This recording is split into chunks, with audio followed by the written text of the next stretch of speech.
নমস্কার। আজকে এই ছোট মাছগুলো রান্না করব। এই মাছগুলো আপনাদের কি বলে আমি জানি না, আমাদের এখানে দাঁড়কে মাছ বলে।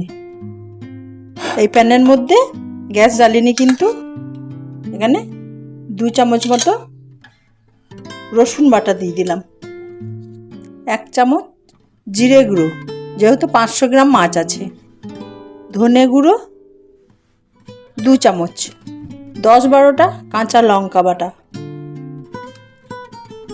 এখানে শুকনো লঙ্কা আছে 6-7টা, সেটাও দিয়ে দিলাম। ঝালটা আপনাদের পরিমাণ মতো আপনারা দেবেন। হলুদ গুঁড়ো 1 চামচ, নুনটা পরিমাণ মতো। এটা হচ্ছে আমচুর বাটা, এটা আমচুর পাউডার পাওয়া যায়। যাদের বাড়িতে আমচুর থাকবে না তারা আমচুর পাউডার দিয়েও রান্না করতে পারে। সর্ষে বাটা, কালো সর্ষে বেটে নিয়েছি, 3 চামচ মতো বাটা দিলাম।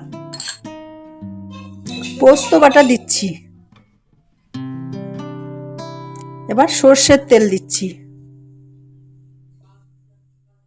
এই মাছের রেসিপিটাতে একটু বেশি করে তেল দিতে হবে। মশলাটা সুন্দর করে মাখিয়ে নিতে হবে। মশলা ধোয়া জলটা দিয়ে দিলাম, ভালো করে মাখিয়ে নিচ্ছি। আবার মাছগুলো এখানে দিয়ে দিচ্ছি, সুন্দর করে মাখিয়ে নিয়েছি।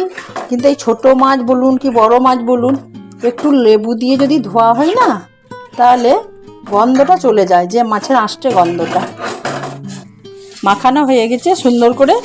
এবার গ্যাসটা জ্বালিয়ে দিচ্ছি। ফুল আঁচে মাছটাকে রেখেছি, গ্যাসটা ফুল আঁচে রেখেছিলাম।